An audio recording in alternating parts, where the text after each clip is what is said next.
Friends, మీరెవరూ వీడియోకి like కొట్టలేదు, జేస్ బాబాకి పవర్ కూడా పంపించలేదు. ఇప్పుడు గ్రానీ నన్ను చంపేస్తుంది. గుడ్ బై ఫ్రెండ్స్, ఇంకా నేను ఉండను.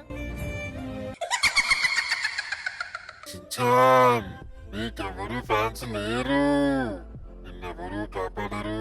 గ్రాండ్పా, ఇంక మన పని స్టార్ట్ చేయి. చించాన్ని బలిచ్చేద్దాం. ఓం పగపుగే పగిని పాగోదరి భగవాసనే దినకర కిరణై వాసమానేందు చూడే ఐ క్లీం ఓం ఫట్ స్వాహ. శక్తులు వచ్చేసాయి, మీరందరూ అయిపోయారు. నన్ను ఇంకెవరు ఆపలేర్రా. అరే షించాన్, ఏమైంది షించాన్ నీకు? షించాన్ లేకు షించాన్. ఫ్రెండ్స్, ఈ వీడియోకి లైక్ కొట్టి కామెంట్ సెక్షన్ లో షించాన్ బతకాలని కామెంట్ చేయండి.